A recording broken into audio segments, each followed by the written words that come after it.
Hi guys, welcome to Kena Financials. இன்னைக்கு பார்த்தீங்கன்னா 10th November. So இன்னைக்கு பேங்க் நிஃப்டியோட இன்ட்ராடே என்ட்ரி எக்ஸிட் எப்படி எடுத்தோம், என்ன பண்ணுறோம் அப்படின்னு தான் நம்ம பார்க்க போகிறோம். ஸோ ஆப்வியஸ்லி வந்து மார்னிங்லேருந்து கிட்டத்தட்ட வந்து 1 மணி வரைக்கும் மார்க்கெட் நல்லா டவுன் சைட் கொடுத்துச்சு. அந்த டவுன் சைடில் பார்த்தீங்கன்னா நிறைய ப்ராஃபிட் வந்துச்சு. அதுக்கப்புறம் பார்த்தீங்கன்னா நான் வந்து ஒரு செல்லிங் ஆப்பர்ச்சுனிட்டி பார்க்க முடியுமா ஃபர்தராக அப்படின்னு சொல்லிட்டு நான் வெயிட் பண்ணேன். அப்படி வெயிட் பண்ணும்போது நம்ம வந்து எப்பயும் போல ட்ரெண்ட் லைன் வரைஞ்சிட்டு அதில் ப்ரைஸ் ஆக்ஷன் என்ன சொல்லுது அப்படின்னு சொல்லிட்டு நான் அனலைஸ் பண்ணிவிட்டு அதை பேஸ் பண்ணி தான் எடுப்பேன். ஸோ அப்படி பார்க்கும்போது இது வந்து ஒரு நல்ல down trend. So next trading opportunity எனக்கு எங்கே வரும் அப்படின்னு பார்த்தீங்கன்னா இந்த ஏரியா. ஸோ இந்த ஏரியாவில் வந்து நமக்கு ஏதாவது ரிஜெக்ஷன் எடுத்து ஷார்ப்பாக ஃபாலோ ஆகிற மாதிரி இருந்துச்சு அப்படின்னா நம்ம வந்து என்ன பண்ண போகிறோம், மறுபடியும் ஷார்ட் பண்ண போகிறோம் மார்க்கெட்டை. இல்லைன்னா நம்ம ஷார்ட் பண்ண போகிறதில்ல, சரிங்களா? ஸோ இப்படி தான் நான் வந்து இன்றைக்கி சான்ஸ் வெயிட் பண்ணிட்டு இருந்தேன். ஸோ அப்படி பார்க்கும்போது நமக்கு என்ன இருக்குது, இந்த இடத்துல பார்த்தீங்கன்னா வந்து ஒரு நல்ல புல்லிஷ் கேண்டில் கொடுத்துருக்கு. அதுக்கப்புறம் வந்து ஒரு ரிஜெக்ஷன், இது ரிஜெக்ஷன் நினச்சேன், பட் இது ரிஜெக்ஷன் ஆகலை. நெக்ஸ்ட் கேண்டில் பார்த்தீங்கன்னா ஒரு க்ரீன் கேண்டிலாக கொடுத்துருச்சு. ஃபைனலாக வந்து நிறைய ஃபேக் ரிஜெக்ஷன்ஸ் இந்த இடத்துல நிறையா வந்துச்சு. ஸோ அதெல்லாம் வந்து நம்ம ஓவராலாக லுக் பண்ணும்போது நமக்கு அது எப்படி தெரியும் அப்படின்னு பார்த்தீங்கன்னா இது வந்து ஒரு ரேஞ்ச் ஆஃப் கன்சால்டேஷன். ஸோ நமக்கு என்ன ஆயிடுச்சு அப்படின்னு பார்த்தீங்கன்னா மார்க்கெட் வந்து ஒரு டவுன் ட்ரெண்ட் மார்க்கெட்டு மறுபடியும் மேலே போயிட்டு இந்த லோயர் லோவில் வந்து நமக்கு வந்து என்ன பண்ணியிருக்கணும் அப்படின்னு பார்த்தீங்கன்னா ரிஜெக்ஷன் எடுத்திருக்கணும். ஆனால் அது எடுக்காமல் என்ன ஆயிடுச்சு, மார்க்கெட் வந்து இந்த இடத்துல ஹால்ட் அடித்த மாதிரி ஆயிடுச்சு. ஸோ நமக்கு வந்து இந்த ஒரு 5 மினிட்ஸில் வந்து இது ஒரு ரேஞ்சாக நம்ம கன்சிடர் பண்ணுறோம், சரிங்களா? ஸோ இது ஹால்ட் அடிச்சிருச்சு. இப்போ நம்ம வந்து அடிஷனல் கன்ஃபர்மேஷன் என்ன ஆகணும், இந்த ட்ரெண்ட் லைன் ரெஸ்பெக்ட் பண்ணுற மாதிரி இருந்தால் மார்க்கெட் வந்து இந்த ரேஞ்சை உடச்சி கீழே வரணும். ஸோ நம்ம வந்து ஆப்வியஸாக புட் என்ட்ரி போக முடியும், சரிங்களா? ஸோ அப்படி நான் வெயிட் பண்ணும்போது என்ன ஆயிடுச்சு அப்படின்னு பார்த்தீங்கன்னா நமக்கு வந்து கீழே ரேஞ்ச் பிரேக் ஆகவே இல்லை. இன்ஸ்டெட் அதுக்கு பதிலாக என்ன ஆயிடுச்சு அப்படின்னு பார்த்தீங்கன்னா மார்க்கெட் வந்து மேலே பிரேக் ஆக ஆரம்பிச்சிச்சு. ஸோ ஆப்வியஸாக வந்து நம்ம இந்த இடத்துல வந்து ஒரு பை ஆர்டர் போட்டுக்கலாம். அப்படி வந்து பிரேக் அவுட்டில் நம்ம பை பண்ண விரும்பல அப்போனா நம்ம என்ன பண்ணலாம் அப்படின்னு பார்த்தீங்கன்னா ரீடெஸ்ட் வரும்போது நம்மளால் பை பண்ண முடியுமா அப்படின்னு சொல்லிட்டு நம்ம பார்க்கலாம். ஸோ அந்த ரேஞ்சு வரைக்கும் வரதுக்கு ரீடெஸ்ட் அதிக பாசிபிலிட்டி இருக்குது. ஸோ நம்ம வந்து வெயிட் பண்ணி பார்ப்போம் வெதர் ரீடெஸ்ட் வருதா இல்லையான்னு சொல்லிட்டு பார்ப்போம். ஸோ அப்படி பார்க்கும்போது எனக்கு பர்ஃபெக்டாக இது வந்து ஒரு ரீடெஸ்ட் கிடச்சிச்சு. ஸோ ரீடெஸ்ட்டுக்கு அப்புறம் பார்த்தீங்கன்னா ஒரு புல்லிஷ் என்கல்ஃபிங் கேண்டில். ஸோ இதுதான் வந்து ஆப்வியஸாக உங்களுக்கு ட்ரேட் என்ட்ரியாக இருக்கணும். ஸோ அப்படி பார்க்கும்போது நம்மளோட ஸ்டாப் லாஸ் வந்து ரேஞ்சுக்கு பிலோவில் நம்ம வந்து வைக்கிறோம்.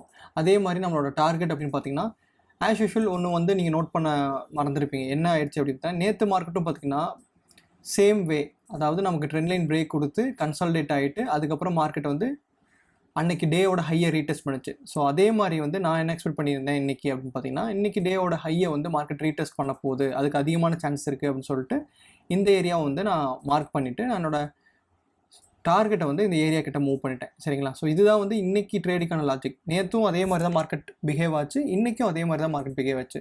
ஸோ என்னோட எக்ஸ்பெக்டேஷன் என்ன ஆயிடுச்சு, ஓகே நேற்று ஹை டெஸ்ட் பண்ணியிருக்கான் இல்லையா, ஸோ இன்றைக்கும் அந்த ஹை டெஸ்ட் பண்ணுறதுக்கு நிறைய பாசிபிலிட்டிஸ் இருக்குது அப்படின்னு சொல்லிட்டு நான் இந்த கீழே ஸ்டாப் லாஸ் வச்சுட்டு நான் வந்து ட்ரேட் பண்ண ஆரம்பிக்கிறேன். ஸோ அப்படி பார்க்கும்போது பார்த்திங்கன்னா நமக்கு கேண்டில் வந்து நம்ம ஆஸ் யூஷுவல் நினச்ச மாதிரியே வந்து நல்ல ப்ராஃபிட் கொடுத்துட்டே போகுது.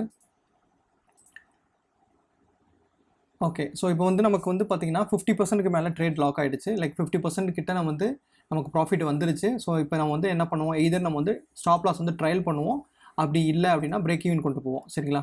நம்ம என்ன பண்ணுறோம் இந்த கேஸில் அப்படின்னு பார்த்தீங்கன்னா நம்ம வந்து ட்ரையல் பண்ணிப்போம். ஸோ ட்ரையல் பண்ணும்போது நமக்கு 42 பாயிண்ட்ஸ் கீழே ஸ்டாப் லாஸ் இருக்குது, சரிங்களா? ஸ்டில் டார்கெட்டை அச்சீவ் பண்ண தான் நம்ம ட்ரை பண்ணி பார்ப்போம். ஸோ இப்போ பார்த்தீங்கன்னா இன்றைக்கி டேயோட ஹையை வந்து ஈஸியாக வந்து மார்க்கெட் டச் பண்ணிடுச்சு. நம்ம வந்து ஈஸியாக டார்கெட்டை ஹிட் பண்ணிட்டோம். ஸோ இப்படி தான் வந்து இன்றைக்கி ஆப்ஷனில் வந்து நமக்கு வந்து ஒரு செல்லிங் மார்க்கெட்லேயும் ஒரு பை சான்ஸ், இப்படி தான் ஒரு ரிவர்சல் நடக்கும். ஸோ இந்த ரிவர்சல் நடக்கிறதுக்கு முக்கியமான காரணம் அப்படி பார்த்தீங்கன்னா ட்ரெண்ட் லைன் பிரேக், அதுக்கப்புறம் இந்த இடத்துல ஒரு கன்சால்டேஷனுக்கு அப்புறம் ஒரு பிரேக் அவுட், அப்புறம் ரீடெஸ்ட்.